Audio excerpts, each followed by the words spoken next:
નમો બ્રહ્માદિવ્યો બ્રહ્મ વિદ્યા સંપ્રદાય કર્ષર્ષિભ્યો મહર્ષિભ્યો નમો ગુરુભ્યઃ સર્વપપ્લવરહિત પ્રજ્ઞાનગણઃ પ્રાચ્યકર્ષો બ્રહ્મેવાહમસ્મિ બ્રહ્મેવાહમસ્મિ સચ્ચિદાનંદ ભગવાન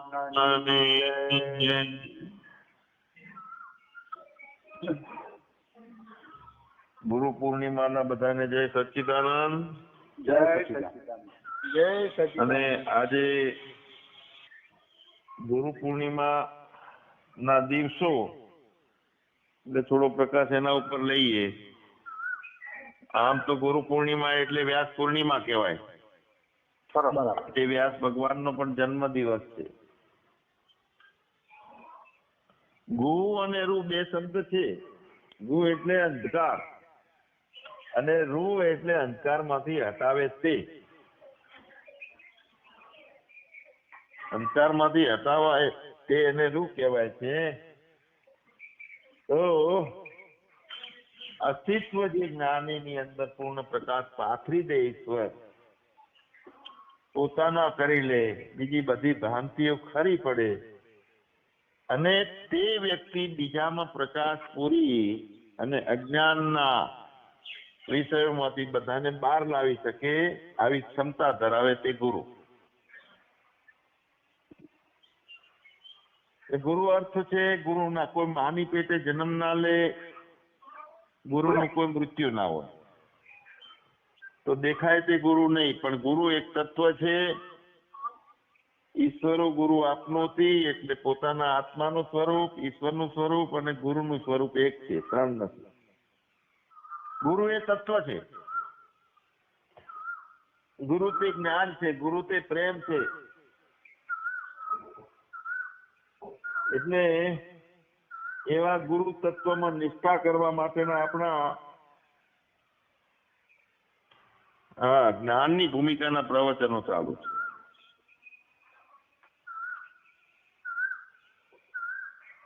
સત્વાપતિ એની પેલા તનુમાનસા, એની પેલા શુભ વિચારણા અને એની પહેલા શુભ ઈચ્છા, બધા ચાર પ્રકરણો જ્ઞાનીની અવસ્થા માટેના ઉત્તરોત્તર જોયા આપણે.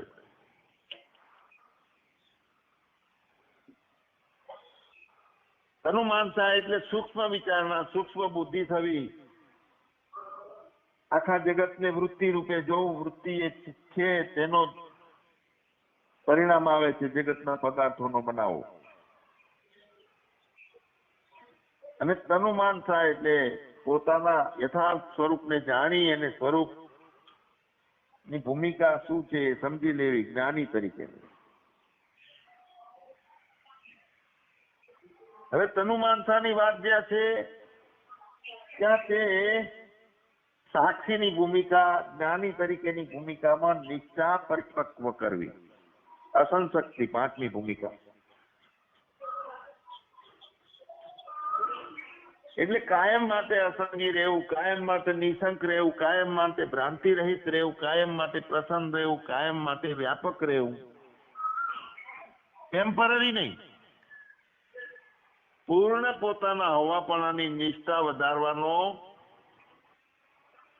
નિષ્ઠા બની જાય એ ભૂમિકા એટલે અસંશક્તિ.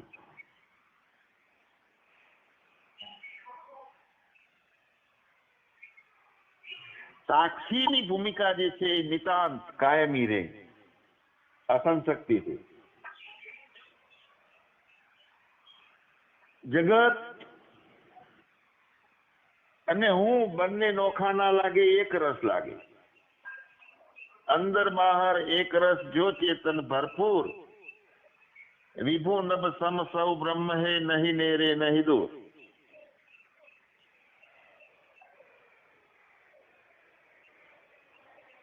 બે મતીની વાત કરી છે વિચાર સાગરમાં. મતી ન લખે જીહી મતી લખે, સો મેં શુદ્ધ અપાર. શું કીધું છે? જો સુખ નિત્ય પ્રકાશ વિભુ નામ રૂપ આધાર. કેવો છું? નામ રૂપોનો આધાર, જે કાયમી સુખ આપનાર. વિભુ એટલે વ્યાપક. પણ એવા હું ને જાણી તો લીધો, પણ એવા હુંની નિષ્ઠા કેળવવાની ત્યાં બે મતીની વાત કરી છે કે મતિ ન લખે જીહી મતિ લખે, એટલે જ્ઞાન વાળી બુદ્ધિ અને જ્ઞાન વાળી ભૂમા. એક છે અજ્ઞાન વાળી બુદ્ધિ છે, તે ત્યાં પોતાના સ્વરૂપની ભૂમિકાને અનુભવી શકતી નથી. જીહી મતિ લખે સોમે શુદ્ધ અપાર. શુદ્ધ ભૂમા. હવે એ ભૂમા કેવી છે? આ પૃથ્વી ઉપરની ચાલ નથી. જગતના પદાર્થોનું જ્ઞાન કરે તે બુદ્ધિ, હું તું મારા તારાનું જ્ઞાન કરે તે બુદ્ધિ, અનેક પ્રકારનું નામ રૂપાત્મક સૃષ્ટિનું જ્ઞાન કરે તે બુદ્ધિ, વિવિધતાનું જ્ઞાન કરે તે બુદ્ધિ નહીં. ભૂમા મતલબ કે એકદમ સૂક્ષ્મ ગગન વિહારી. પૃથ્વી ઉપર ચાલ એટલે નામ રૂપાત્મક સંસારને જાણતી રહેલી બુદ્ધિ, તે નહીં. જ્ઞાન માર્ગ છે, આ વિમાન માર્ગ છે. સાયકલનો પાયલોટ હોય એને મુસાફરી વખતે જે જણાય, રિક્ષાનો પાયલોટ હોય એને એની મુસાફરી વખતે રિક્ષામાં બેસીને જે જણાય, 150 કિલોમીટરે ચાલતી ગાડી હોય એના પાયલોટને એના મુસાફરી ટાઈમે જે જણાય, અને વિમાનનો પાયલોટ હોય એને એની મુસાફરી વખતે જગત કેવી રીતનું જણાય. વિમાનનો પાયલોટ છે તે કેટલી રિક્ષાઓ, કેટલી સાયકલો, કેટલી ઊંટગાડીઓ, કેટલી મોટી કારો, લક્ઝરીઓ બધાને જોતો હોય, અને આખા જગતની ગલીઓ, ખાંચા, ખૈયા એક સાથે બધાને જોતો હોય, અને પોતે પોતાને જોતો હોય. આવી ભૂમા એક મતી બુદ્ધિ.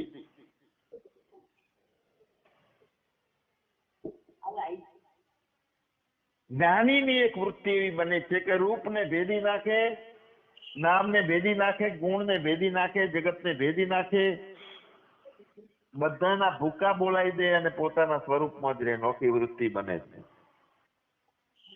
કેટલી રેલગાડીઓ આવે જાય પાટા ઉપરથી, દિવસમાં 100 આવે જાય, કાયમ આવે કાયમ જાય રેલગાડી, પણ રેલવે સ્ટેશન એમનું એમ.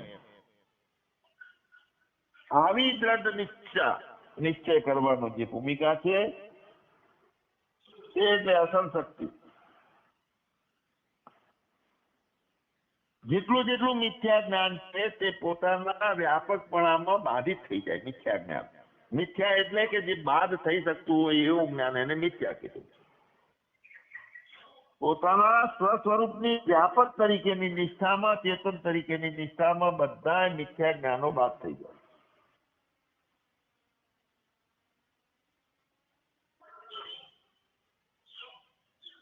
જ્ઞાન થયા પહેલા જે બ્રહ્મ હતો, પરોક્ષ રીતે જાણવાનો હતો જે બ્રહ્મને, તે જે જાણતા હતા, જ્ઞાન થયા પછી ભૂમા તરીકે એક વિશેષ રીતે બ્રહ્મને જાણે,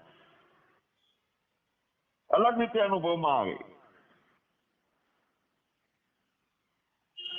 પ્રથમથી પોતે મુક્ત હતો જ બ્રહ્મ,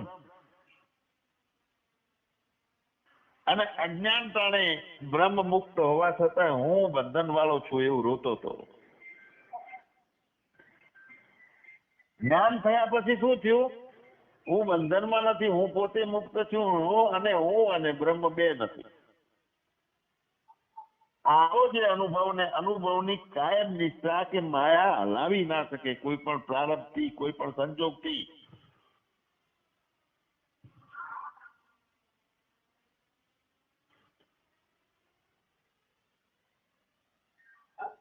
પોતાને અનુભવવાની બુદ્ધિની જે ભૂમા સ્થિતિ છે એ વિશેષ સ્થિતિ પોતાની અનુભવવાની છે. આવી અસન શક્તિની ભૂમિકા છે. કોઈ અડચણ ના કરો, દખલ પડી ગયા છે.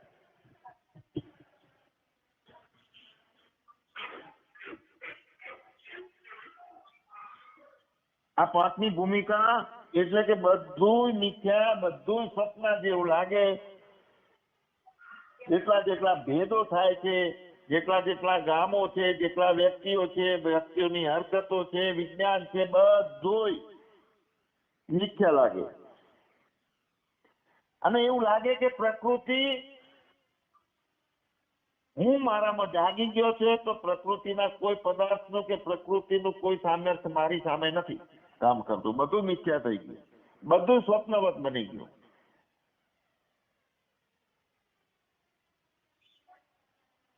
જ્યાં સુધી સ્વપ્નમાં હતા, સપનું આવે છે ત્યાં સુધી વિચાર બરોબર નહીં થાય.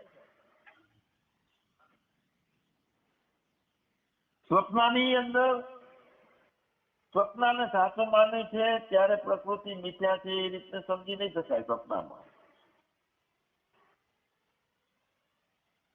આમ તો ત્રણેય અવસ્થાઓ છે, જાગ્રત છે, સ્વપ્ન છે, સુષુપ્તિ છે.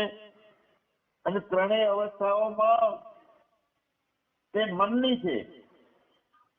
એ મનને અવસ્થાત્રય કરવાનું છે.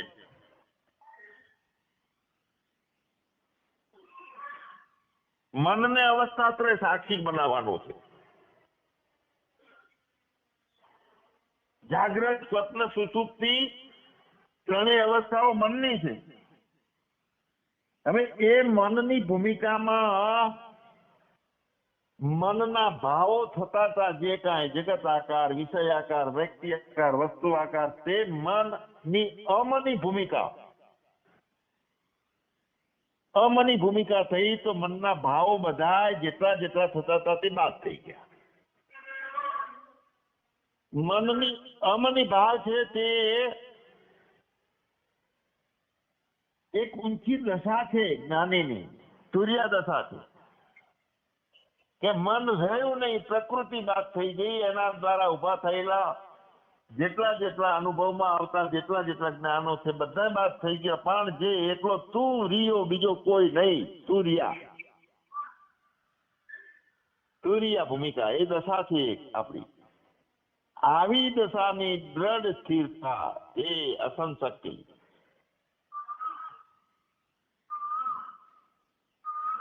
અને એ દશાની અંદર એવી એક ભૂમિકા દેખાય, આપણને જણાય કે જાગ્રત, સ્વપ્ન, સુષુપ્તિ એવું કાંઈ મારામાં છે જ નહીં. મારામાં તો મારા સિવાય બીજું કાંઈ જ નથી, કાયમ માટે. કોઈ ખાસ અવસ્થા આત્માની રહેતી નથી. જાગ્રતમાં, સ્વપ્નમાં પોતાનું હોવાપણાનું જણાતું નથી કે હું છું એમ. બે અવસ્થાઓમાં પોતાનું અભાન હોય છે, ચેતન આત્મા તરીકેનું ભાન નથી એમાં, જાગૃતની અવસ્થા અને સ્વપ્નની અવસ્થામાં. સુષુપ્તિની અવસ્થામાં ક્યાંક એવું દેખાય કે જગત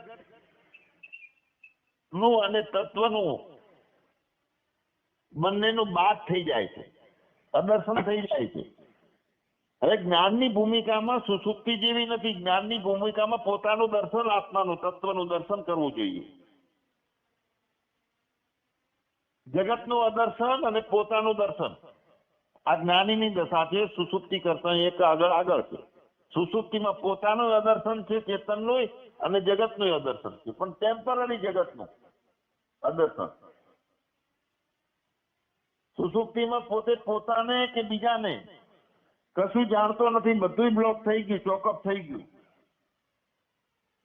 પણ તુરીય ભૂમિકા છે એ બધાને બ્રહ્મ રૂપે, બધાને પોતાના રૂપે જાણે. તુરીય ભૂમિકા છે. જાગ્રત, સ્વપ્નના દુઃખની ક્ષણિક જે વૃત્તિઓ, એ વૃત્તિઓ ઊભી થતી હતી ત્યાં સુધી જાગ્રત ને સ્વપ્ન છે. પણ એ વૃત્તિઓ નિવૃત્ત થઈ જાય, બંધ થઈ જાય એટલે સુષુપ્તિ. તો સુષુપ્તિમાં દ્વૈત તો નથી, જ્ઞાનમાં દ્વૈત ના હોવું જોઈએ એમ કે છે. પણ સુષુપ્તિમાં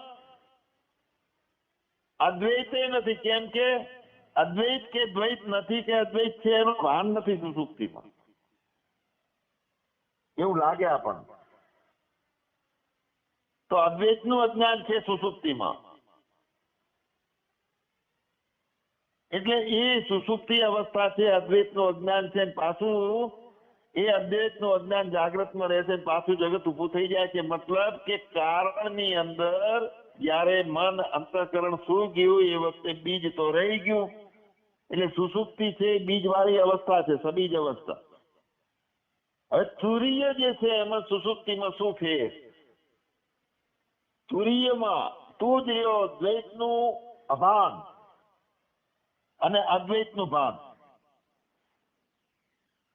તો એ શું થયું? બીજ વાળી અવસ્થા નથી, નિર્બીજ. અંદરથી કારણમાંથી બધું જગત માત થઈ જાય એટલે નિર્બીજ બની ગયો. જ્યાં સુધી બીજ ના મળે ત્યાં સુધી ફરી ફરીને ઉગે. જયારે બીજને બાળી નાખવામાં આવે બળેલું બીજ ઉગે નહીં કોઈ દાડો.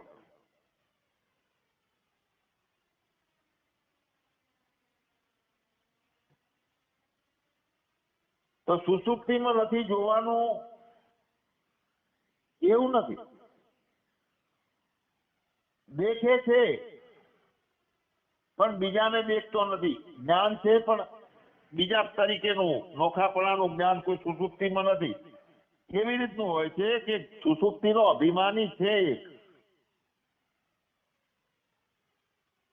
સ્વપ્નનો અભિમાની તેજસ હતો અને સ્વપ્ન આવ્યું તો એ સ્વપ્ન જાગ્રતમાં એમને ચાલુ રાખવો જ નથી રહેતું, કારણ કે અભિમાની બદલાઈ ગયો, વિશ્વ આવ્યો. એ અભિમાની અંદર તેજસે હાથ ઊંચા કરી લીધા, વિશ્વ આવ્યો.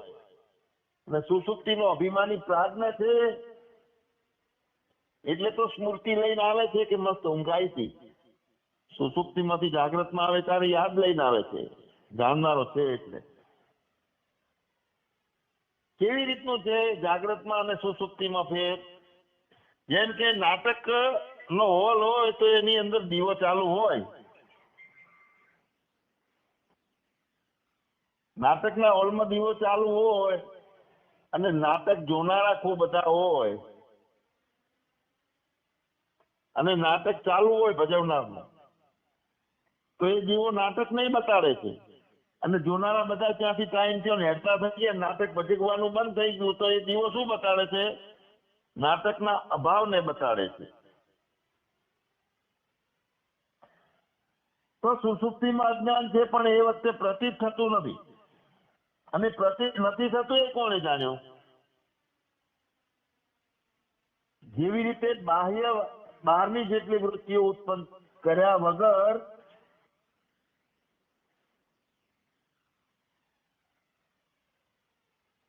હું છું એ વ્યક્ત થતો નથી, અને સુષુપ્તિમાં બહારની વૃત્તિઓ ઉત્પન્ન થતી નથી, એટલે હું છું એવી રીતનું આપણને જ્ઞાન થતું નથી. હું ક્યારે ઉત્પન્ન થાય છે કે વૃત્તિઓથી જીવે છે, વૃત્તિઓથી પણ કરે છે. હું જગતની વૃત્તિઓથી, જગતના ભાવોથી. અને એવી વૃત્તિઓ ઉત્પન્ન ના થાય ત્યારે સમજવાનું કે હું મોડો પડી ગયો તો હું ઊંઘી ગયો. અને જયારે એ ઊંઘનું છેદન કરવાનું છે, જહીમદમ કાયમ માટે એક વખત મદને હણી નાખ્યો પછી જ્ઞાન થાય છે ભ્રાંતિ રહિતનું. પોતાના સ્વસ્વરૂપનું અનુસંધાન કાયમ માટે જીવાત્માને થઈ ગયું. એ પોતાનો સાક્ષી નહીં, સદા બધાનો સાક્ષી બની ગયો આત્મા. અને કાયમ માટે એક રસ, અંદર બહાર એક રસ, જો ચેતન ભરપૂર. આવી ભૂમિકા હોય, એક રસ ભૂમિકા. કાંઈ મારાથી નોખું નથી, કાંઈ બીજું નથી, કાંઈ મેળવવાનું નથી, કાંઈ બંધન નથી, કોઈ મોક્ષ નથી.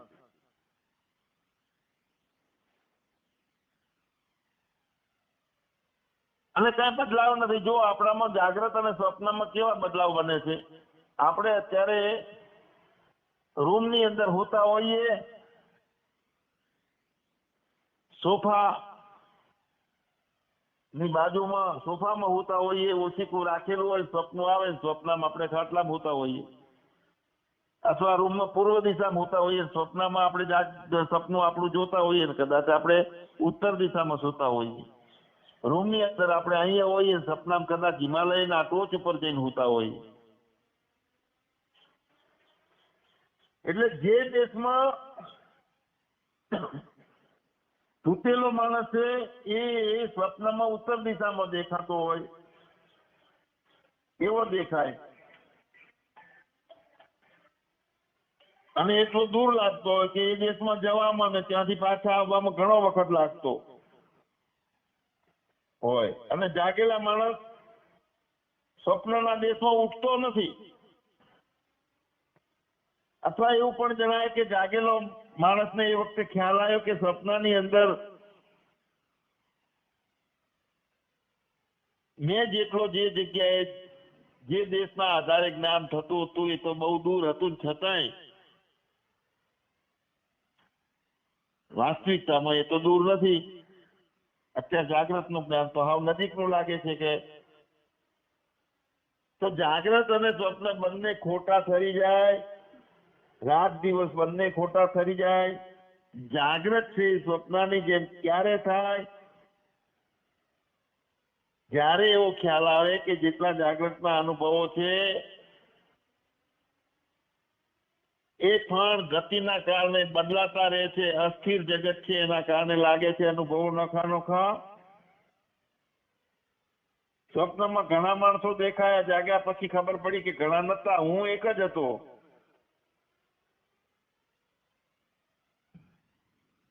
તો ઉદ્ધવજી જ્ઞાની હતા તો બીજા બધા એને ધૂતરાષ્ટ્ર વિશે બધા વિશે કહેતા કે આ હજુ હુતા છે, જાગ્યા નથી. અને આપણે પણ જ્યાં સુધી જાગ્યા નથી ત્યાં સુધી એક પરમાત્મા નહીં દેખાય. બધામાં જાગવામાં જાગવું એટલે બધામાં એક પરમાત્માનું દર્શન કરવું, વ્યાપક દ્રષ્ટિ થઈ જવી. ખરેખરો જાગેલો કોણ?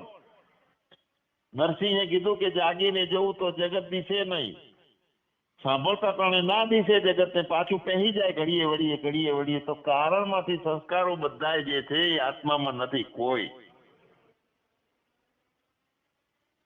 અને પછી પોતે આપણે જ આપણું એ કરીએ કે હજુ અમારે જાગવાનું બાકી છે, કૃપા કરજો, અમને જગાડો. બીજી જાગ્રતમાં દુઃખ છે તે સ્વપ્નમાં નથી, સ્વપ્નમાં છે તે જાગ્રતમાં નથી. પોતે બંનેનો દ્રષ્ટા છે. સ્વપ્નની પ્રકૃતિ અલગ બની જાય છે સ્વપ્નમાં, અને એ સ્વપ્નની પ્રકૃતિ જેવું જાગ્રત અવસ્થા આવે છે એટલે તરત જ બાદ થઈ જાય છે સ્વપ્નની પ્રકૃતિ. એનું કારણ કે જાગ્રતનો અભિમાની જે આવ્યો એ સ્વપ્નના અભિમાનના સંસ્કારમાંથી જે કઈ પ્રકૃતિ ઊભી થઈ એ જાગ્રતના અભિમાનીએ બાદ કરી નાખી.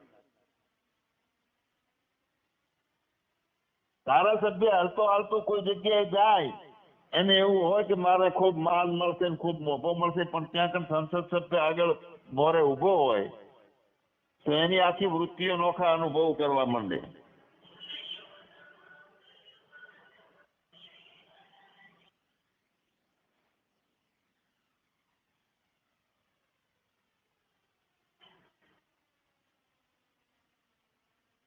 તો કારણ સ્વપ્નની જાગૃતિ પ્રકૃતિ જાગ્યા પછી પોતાની મેળે જ દૂર થઈ જાય છે.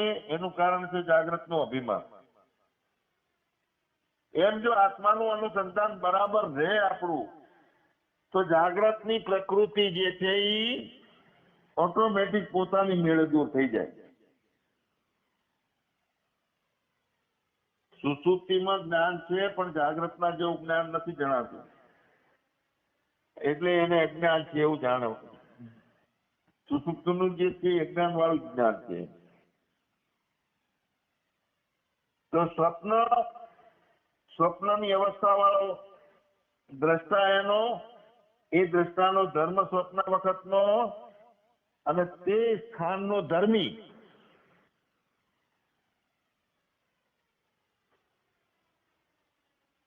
એ જાગ્રતના દ્રષ્ટાના સ્વરૂપની જેમ પોતે એક સ્વયં પ્રકાશ નથી હોતો. સ્વપ્નનો દ્રષ્ટા નોખો હોય છે, જાણનારો નોખો હોય છે.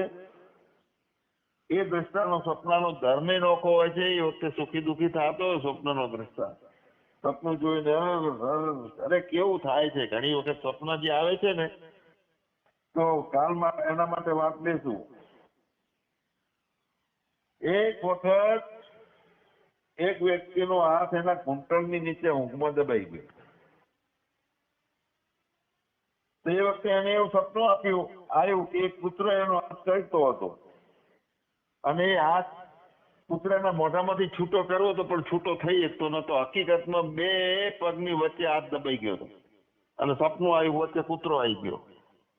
એટલે કેવા સંસ્કારો અંદરના અભિમાનીઓ જે પકડી લે છે, કેવા સપના આપે છે, એ વિગતવાર વાતો આપણે કાલે લઈશું. પણ અહીંયા વાત છે કે આત્મા ને કોઈ પ્રકૃતિનો સ્પર્શ નથી. કેટલાય આગળ મથલોમાંથી બહાર નીકળીને સદા એક રસ પોતાની ભૂમિકાની નિષ્ઠા, અને એ નિષ્ઠાને વધારે સમજવા માટે સ્વપ્ન, જાગ્રત, સુષુપ્તિની આ અવસ્થા લીધી છે.